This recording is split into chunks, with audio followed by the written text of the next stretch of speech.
परंतु इस समय तुम अपना धर्म भूल रहे हो। इसका कारण जानना चाहोगे? हाँ केशव। तुम्हारा मन तुम्हारे काबू में नहीं है, क्योंकि तुमने कर्म योग नहीं अपनाया। क्या कहा?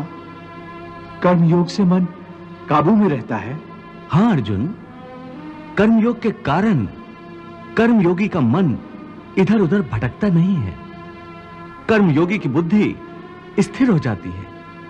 जिस प्रकार पत्थर के एक मजबूत चट्टान को नदी की तूफानी लहरें भी विचलित नहीं कर सकती, अथवा बहुत बड़ा जल प्रपात भी जिस पत्थर को नहीं तोड़ सकता, उसी प्रकार कर्मयोगी का मन भी न बाढ़ से विचलित हो सकता है और न भावनाओं के वेग से खंडित हो सकता है।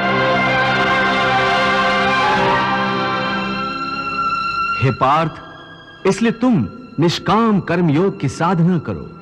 और निष्काम कर्मयोग की सबसे बड़ी विशेषता यह है कि तुम कर्म करते हुए भी कर्म के बंधनों में बांधे नहीं जाओगे। हे केशव, कर्म करते हुए भी कर्म का बंधन नहीं होगा, यह कैसे संभव? उस कर्म का तरीका बताओ जिससे कर्म करो और बंधन भी ना हो। इसका बड़ा ही सहज तरीका है। तुम कर्म फल में आसक्ति मत रखो। यह कैसे हो सकता है? फल प्राप्ति की इच्छा तो हर कोई करता है। परंतु क्या इच्छा करने से मनुष्य को फल की प्राप्ति होती है? नहीं अर्जुन, क्योंकि फल तो प्रारब्ध के हाथ में है। और जो भी मनुष्य फल प्राप्ति की इच्छा करता है, उसका मन फल के बारे में सोचकर अपने कर्म और कर्तव्य से विचलित हो जाता है और उसे वो फल प्राप्त नहीं होता जिसकी उसने इच्छा की थी। पार्थ, मनुष्य केवल कर्म कर सकता है, फल कदापि मनुष्य के अधीन नहीं है। केशव, यदि फल की प्राप्ति मनुष्य या उसके कर्म के अधीन नहीं है, तो कर्म ही क्यों करे? क्योंकि मनुष्य का धर्म है अपने कर्तव्य का पालन करना। इस कर्तव्य पालन के लिए आवश्यक कर्म करना। परंतु हे केशव, फल प्राप्ति की कामना छोड़ने पर मनुष्य में कर्म करने की प्रवृत्ति उत्पन्न कैसे होगी? यदि फल की इच्छा न रहेगी तो मनुष्य कर्म ही क्यों करेगा? हे अर्जुन, जो साधारण मनुष्य फल की इच्छा से ही कर्म में प्रवृत्त होते हैं, वो सुख दुख आदि के चक्र में फंस जाते हैं। उनकी मन शांति नष्ट हो जाती है।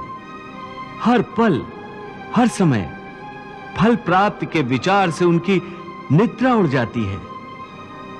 हे पार्थ, तुम दुर्योधन और उसके भाई को ही देखो। बचपन से ही दुर्योधन, शकुनी और दुशासन आदि ने हस्तिनापुर के सिंहासन को प्राप्त करने के लिए कितने अधर्म किए, याद है ना तुम्हें? उन्होंने जब भीम भैया को पानी में फेंक दिया था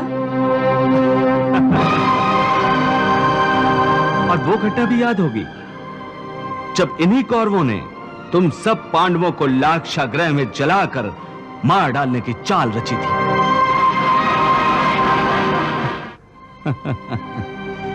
कैसी लाजवाब चाल थी उनकी। उस आग से तुम लोगों का जीवित बचकर निकलना असंभव था।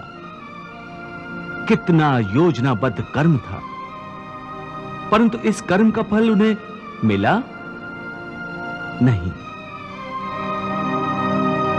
क्योंकि प्रारब्ध की योजना और थी।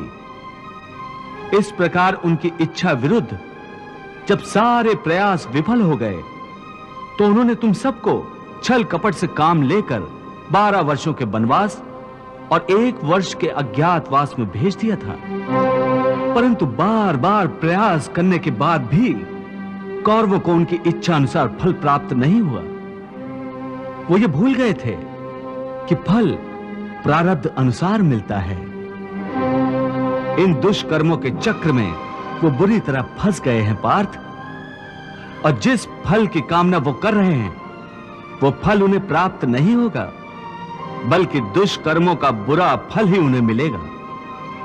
यह बात तुम सदा याद रखो।